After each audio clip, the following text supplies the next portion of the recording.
এটা আমার গরম হয়ে গেছে। এবার দিচ্ছি প্রথমে কালো জিরে, দিয়ে দিলাম কাঁচা লঙ্কা দুটো একটু ঝাঁঝের জন্যে। এবার দিয়ে দিচ্ছি যে লম্বা কাটা খোসা সহকারে আলুগুলো।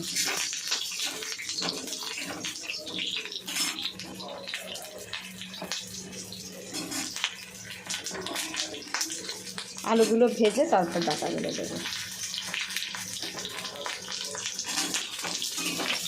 আলুগুলো একটু ভেজে নেব। আলুটা হালকা একটু ভাজা হয়ে গেছে দেখো। এবার আমি ডাটাগুলো দিয়ে দেবো। ডাটাগুলো দিয়ে দেবো। ডাটাগুলো দেখতে মিক্স করে নেব।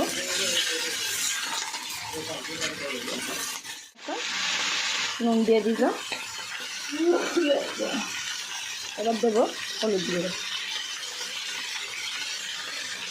দিয়ে ভালো করে এটা নেড়ে নেব।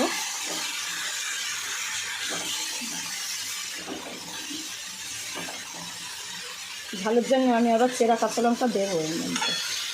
এটা ঝালের জন্য একটু দিলাম কাঁচা লঙ্কা তেলের উপরে। গ্যাসটা বেড়ে করে এবার একটু ভালো করে মিক্স করে নেব। জল যেতে বেরিয়েছিল সেটা শুকিয়ে গেছে। এবার আমি সর্ষে বাটাটা দেবো। সর্ষে গুঁড়ো যে পাউডার গুলে রেখেছিলাম গরম জলে, সেটা আমি এবার দিয়ে দেবো। দিয়ে দিলাম।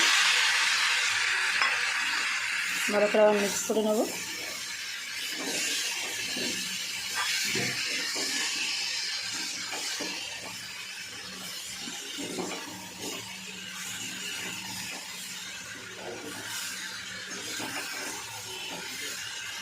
এটা বেশিক্ষণ ভাজতে লাগবে না।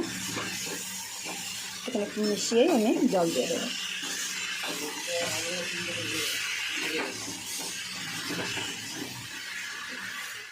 এটা হয়ে গেছে। এবার দেখুন শুকিয়ে গেছে এটা। এবার আমি জল দিয়ে দিচ্ছি।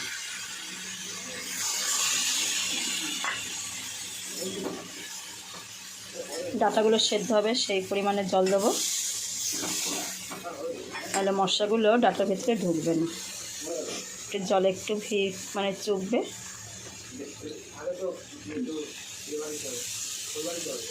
একটা প্লেট দিয়ে এবার ঢাকা দিয়ে দেবো।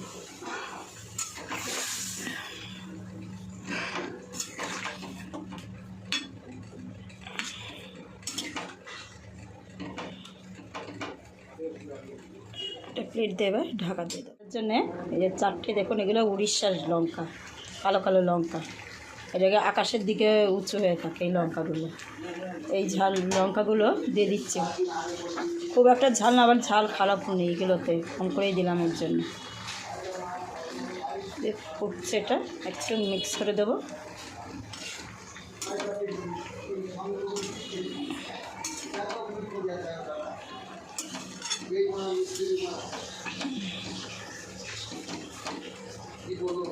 এবার একটা থালা দিয়ে ঢাকা দিয়ে দেবো, সেদ্ধ হতে দেবো।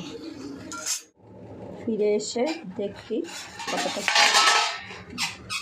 এবার উপরেরগুলো আবার নিচে একটু মিক্স করে দেবো।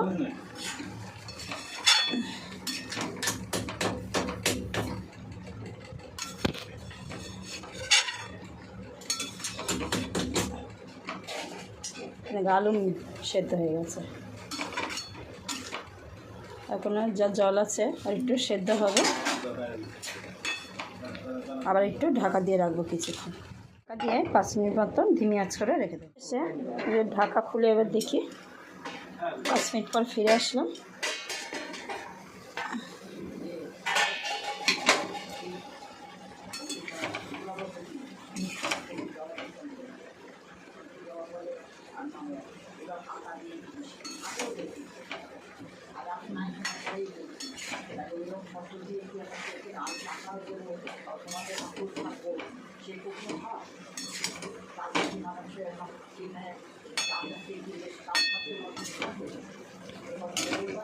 যে একটু ঝোলঝোল রয়েছে। এবার আমি একটু সর্ষের তেল দেবো, কাঁচা সর্ষের তেল দেবো উপরে।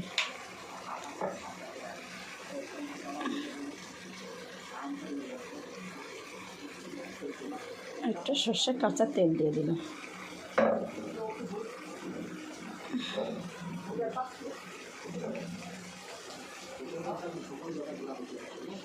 এবার আমি গ্যাসটা বন্ধ করে দেব।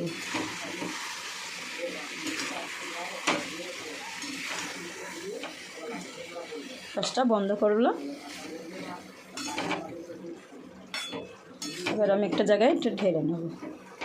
হয়ে গেছে আমার এটা সর্ষে বাটা দিয়ে সজনে দিয়ে সর্ষে দিয়ে ঝাল চচ্চড়ি, সর্ষে বাটা দিয়ে সজনে আলুর চচ্চড়ি। এটা চচ্চড়ি ভালো লাগলে লাইক শেয়ার করবেন, কমেন্ট করে জানাবেন কেমন হলো, ঘরে করে খেয়ে বলবেন কেমন হয়েছে খেতে। আর লাইক ফলো করবেন, শেয়ার করবেন, সাবস্ক্রাইব করবেন, সাবস্ক্রাইব করে আমার পাশে থাকবেন। Thank you.